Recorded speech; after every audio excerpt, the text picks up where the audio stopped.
Welcome back to my garage. Last time we made 29.75 horsepower at the sprocket with the 50cc two-stroke on methanol and nitro. That's meant for my land speed bike. It's a copy of the engine sitting in my land speed bike. That's the gas version. Anyways, that happened after removing the main jet completely. We've gone from a 210 main jet through a 250 to a 300, a 3mm main jet, and then removed the main jet completely. So now the restriction is not here, it's in here. And I think it needs even more fuel. I think it wants even more fuel.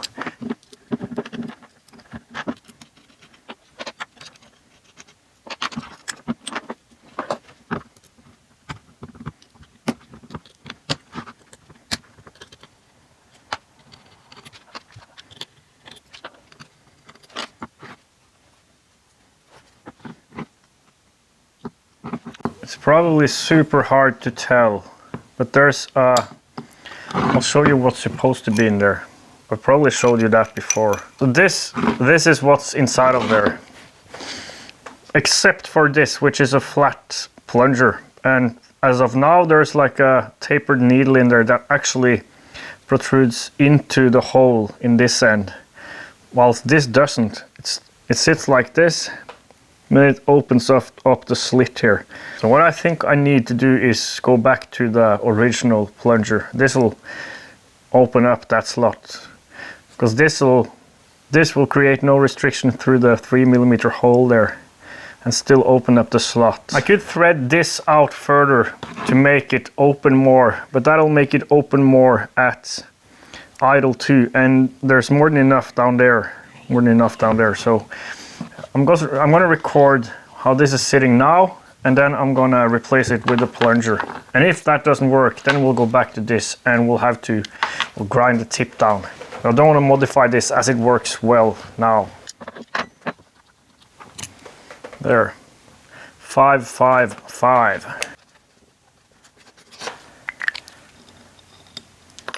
So here you can see the difference. So we could always make the tip of this thinner and make it give more fuel at wide open. But I think if this will work, that'll be the maximum we can do, and so then we'll know. And this is what's meant to be in there. So up until now, there's been a needle in there sitting like probably hard to see, like this, with a little bit of a slit open at idle or at closed throttle, and then it's opened up, but the tip of the needle has still been in the hole. Now there's this plunger in there, and I've made it so that there's a tiny little gap when it's at closed throttle, and then it opens up the hole. The hole is always open, but the slit is getting more and more progressively opened up.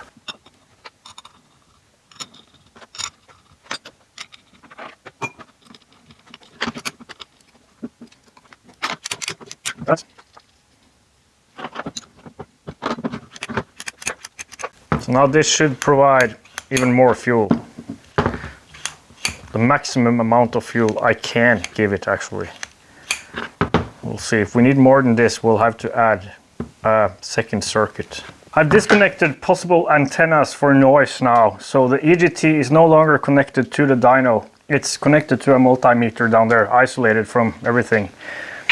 And the head temperature probe, I've just removed it for now, just to make sure that doesn't act as an antenna, as it's so close to the plug, actually sitting on the plug. We won't be able to see the temperatures, but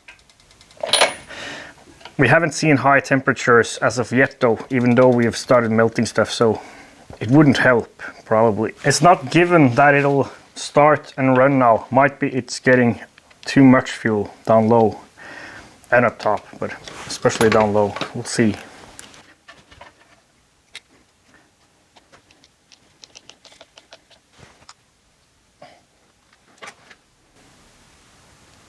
It's not as leaky at close throttle as earlier. That could be an issue. Might be we'll have to actually give it more down there, but it's definitely getting fuel at higher throttle openings.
At first glance, it looks like we lost about a horsepower going from the previous setup with the needle to the plunger, and now giving pretty much the maximum I can give with that carb, maximum amount of fuel. Well, except for we can lift the surge chamber higher above the carb and give it higher pressure. There's still more fuel to give. But the problem is I don't think I'm able to properly ignite the fuel. You can hear it stuttering. The first run, that happened at a little bit 14.3, and you can see how power dropped drastically and didn't really recover at all. And then the next run, it managed to rise higher at first, so the curve was rising, but then suddenly it dropped again, dropped down to 23, and then didn't really recover. And then the next one after, that same thing, but it dropped earlier again, didn't recover. And you can see how the orange one here, that's from last, well, Friday. You can see how the same thing happens, but not as severe.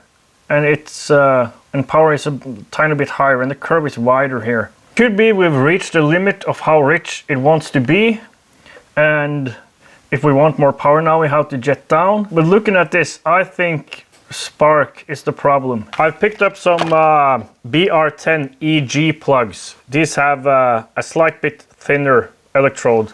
They're also gapped to 0.5 millimeters versus 0.7 from the factory. I'll just use the factory setting. This should, in theory, make it easier for the spark to jump, as the electrode is thinner. You can get even thinner electrode plugs like this one. This is destroyed, but I think this is like 0.5 millimeters, maybe even 0.4.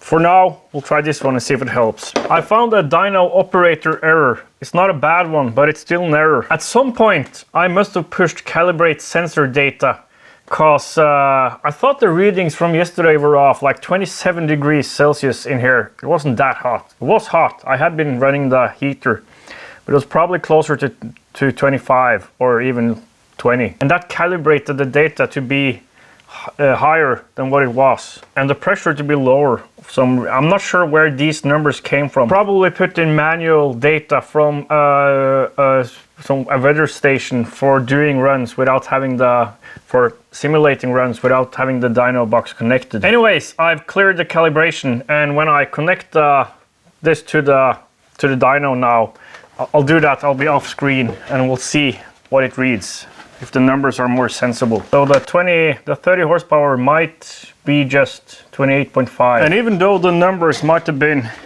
5% inflated or so, comparative numbers were correct, relative numbers. So we've been going up in horsepower, except for the last step there, where they kind of stayed the same, but readings became erratic at peak. Especially at approaching peak torque, we started seeing weirdness, more weirdness than earlier. So let's see if this plug can help with that.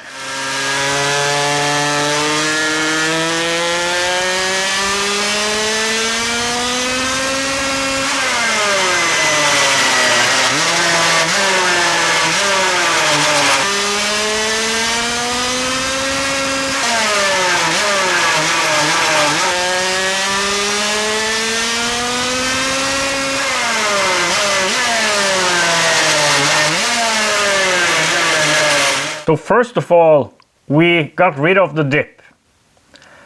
So it was ignition. Ignition not being able to fire the rich mixture was the problem.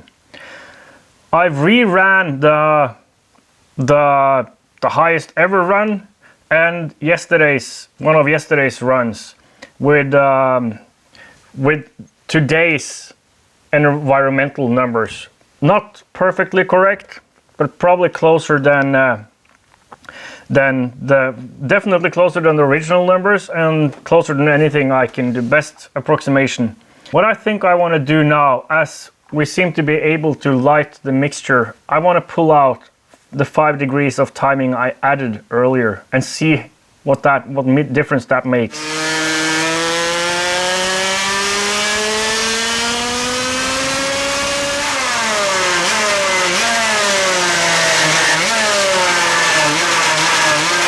Degrees at peak.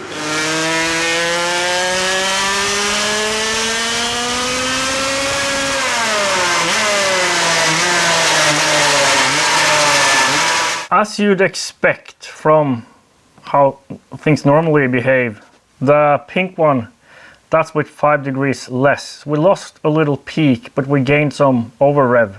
But then a wild card, green one, that's 30 degrees. So that's 10 degrees more ignition timing than the pink one.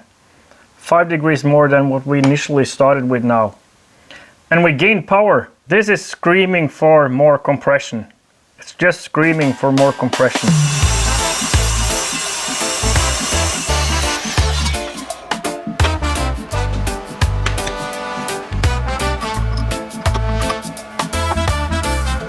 Grinding metal under the moonlight glow. Steel and sparks let the rhythm flow.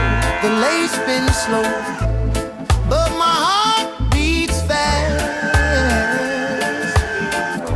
Crafting dreams that were built to last. High compression groove, feel the power rise. Two-stroke fire, reaching for the skies. Smooth like the sea, steady like the tide. Machine perfection, take it for a ride. Piston rings singing a whisper down. The gasket's tight, the time has come. Measuring twice, cutting once I pray. Precision's the king in this holy ballet. Feel the torque, feel the heat. Ooh, that's hot. Rhythm the engines beat.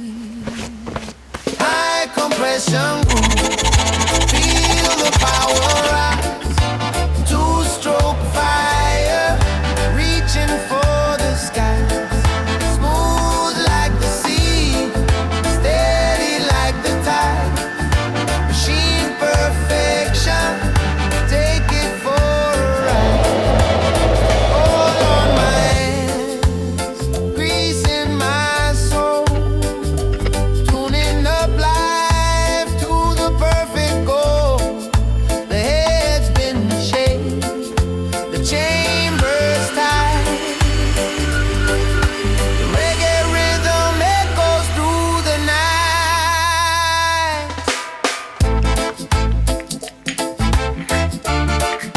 Oh. This is one of the heads I dropped, you might remember. So I had to sand it flat again. Destroyed the beautiful anodizing done by JLC PCB. The current head in the bike and this one, you can see how the bowl is much more, the walls are much more shallow. Ideally, I would want a shape like this, but the problem is the plug will get so close to the piston, and I don't want that. Like, it's close enough already. Close enough for plugs with a protruding electrode to hit the piston.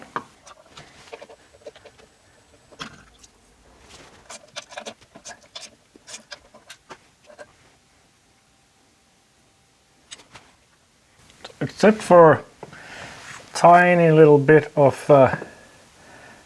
some corrosion that I think happened earlier with a water-laced fuel, or the reaction between some.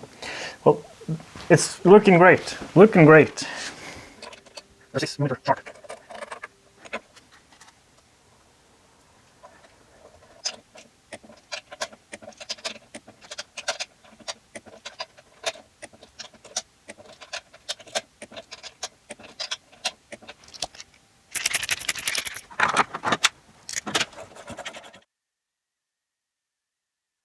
The whole of yesterday and all of the 18:1 compression head testing was done without audio, because I updated my recorder and that didn't keep the settings of which track to record from, and it recorded from an internal track that I'm not recording to, whatever. I also noticed the screen recording for when I show you the correction factor stuff I talked about earlier was missing. There's an update to that though. I had pressed calibrate sensor data. And what that does is it uses the numbers put into manual data and says this is what you're at now to the sensor, and then it adjusts according to changes from that baseline. And that's of course wrong when you have the wrong numbers put into manual data.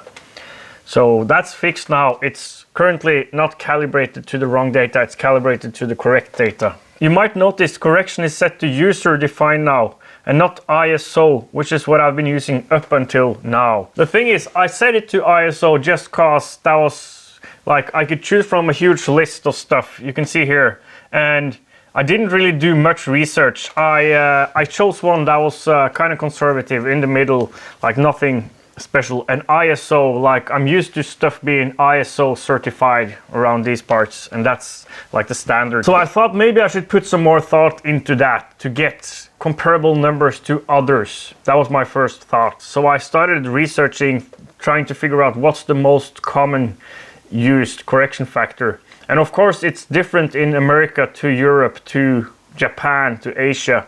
There's various correction factors, and there's also various correction factors older and newer in every part of the world. Then I thought maybe finding the one that's most used isn't the best way to go, because what I really need here is something that's accurate, not comparable to other stuff, but accurate. So the changes is actually reflected in the data, and I can get accurate comparable results day to day, because this is not a controlled environment. It'll change a lot throughout the year. So I started, when I remembered years back, I remember Fritz Overmars posting some equations for an environmental correction on the Kiwi Biker forum, talking about how that was a much better correction factor versus SAA or GIS or DIN or whatever. And so I started digging, I couldn't find that post, but I could find some posts on Facebook where he suggested and showed the paper and cited the SAA. Well, it's cited in his paper, the SAE papers that he's used for reference, and where that formula comes from, well, where the numbers come from. And I also saw Wainwright, and then I remembered Wainwright was using that correction factor. And if there's anyone that's a no bullshit guy, it's Wainwright. He's a professional karting engine developer. He's using it, swearing by it, saying it's much better and more accurate versus the other correction factors for a two-stroke. And the reason that is because a two-stroke reacts to environmental changes much differently to a four-stroke, because it's so reliant on the pressure differentials in the engine because of how the scavenging works, and well, because of how it works. So this correction factor formula is specifically made and empirically tested for a high revving two-stroke engine below 3,000 meters. There's a more, like a larger formula for above 3,000 that works better. That's for airplanes. Anyways, that's what I'm using now. That's why you see user defined. You can see the numbers here. Anyways,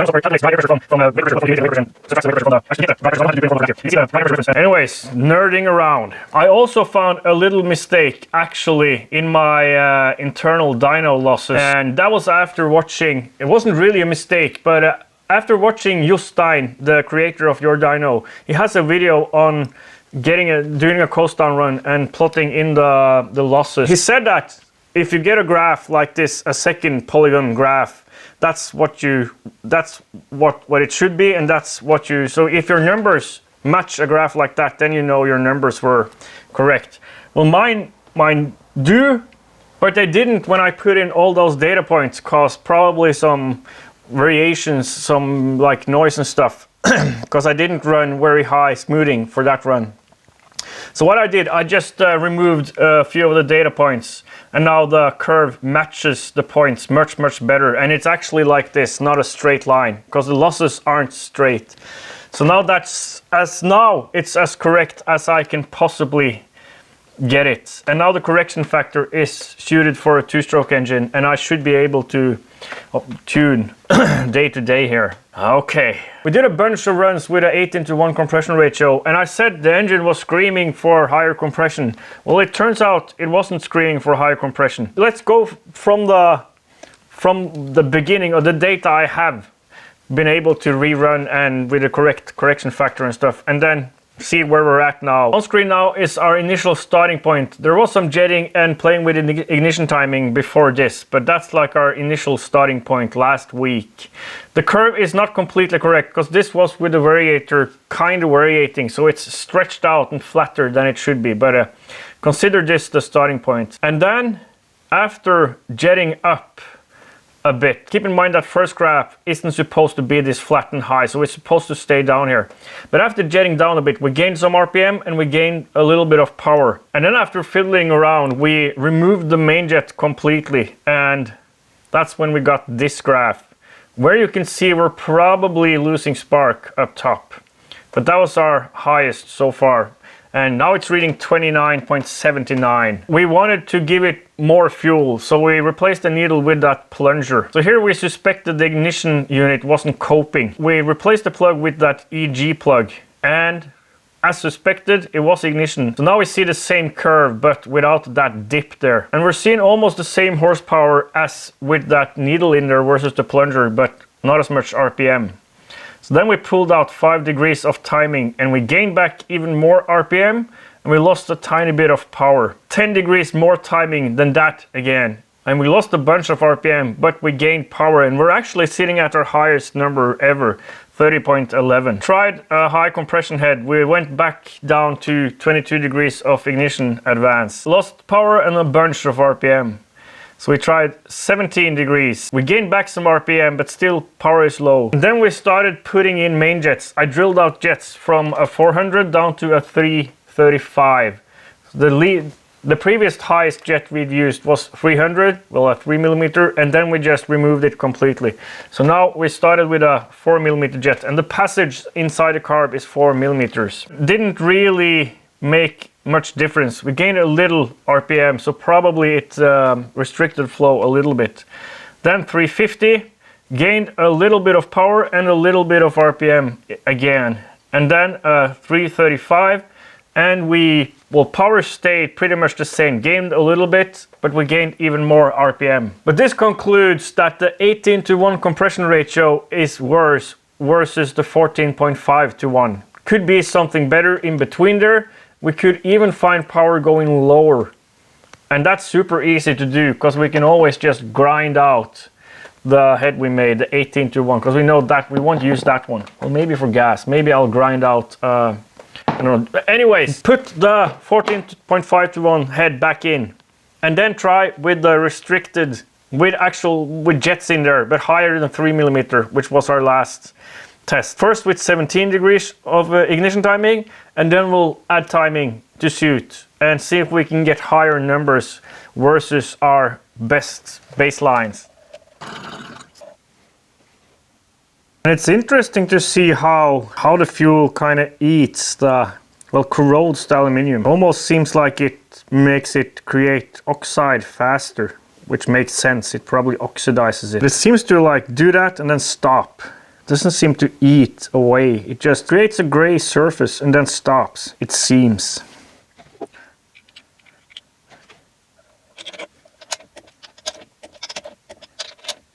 Starting out with a 400 main jet and 17 degrees of ignition advance. Previous test with this was without the jet at all and at higher advance, but we'll go from here.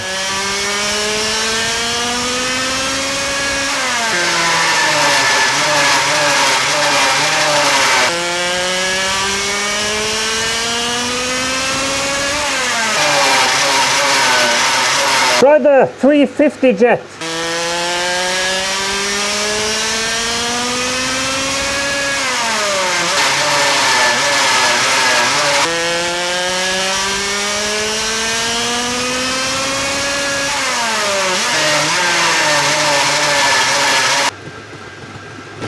I'll add 5 degrees.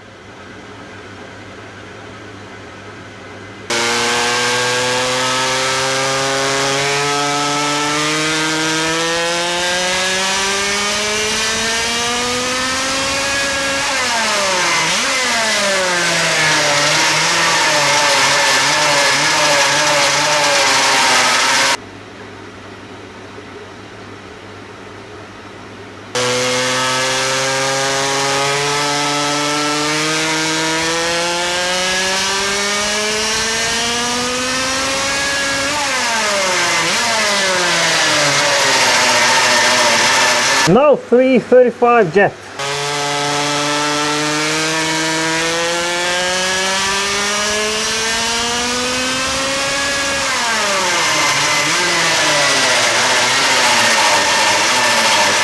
Worse, let's go back to 350 but add 5 degrees more of timing.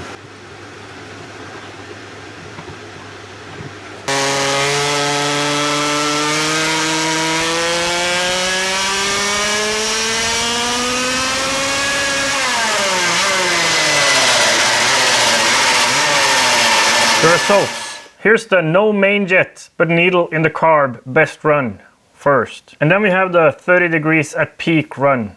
A little more power but not as much RPM, but ignition timing is coping. So these are our best runs from earlier. So now back with the 14.5 compression head, 17 degrees of ignition advance. A little more RPM but a little less power than our best. Closer to like a middle ground between the purple one and the white one. Okay, so a 350 jet. And now we're talking. Now we're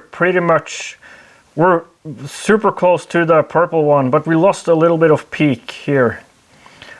Okay, 22 degrees. Lost RPM, gained a little power. 27 degrees. 350 main jet for both. Okay, gained power and gained a little bit of RPM.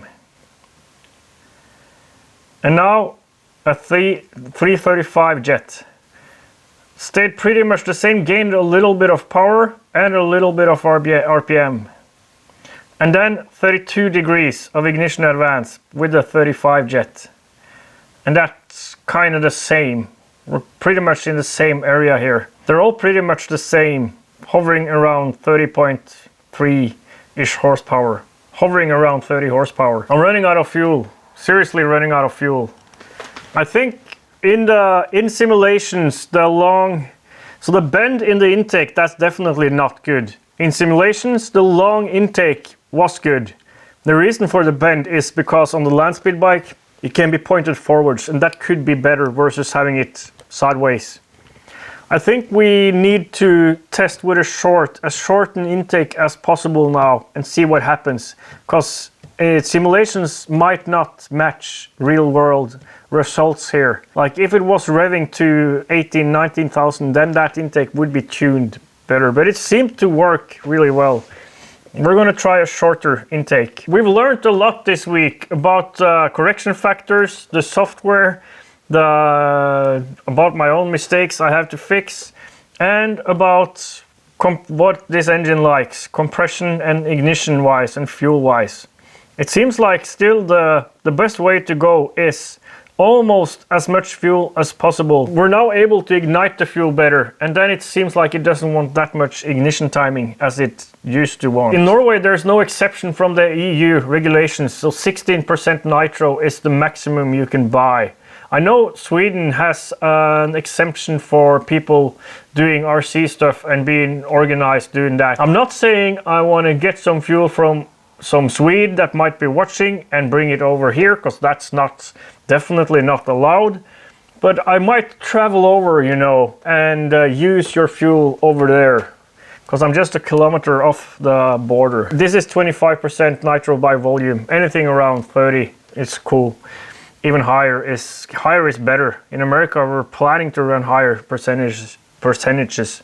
But let me know if you might have some fuel lying around or can get some, because I can travel over, you know, and be legally testing with not legally like that, just legally. Because if I brought it here, you know, that would be illegal. Okay, thanks for watching. We're doing great. Thanks for watching.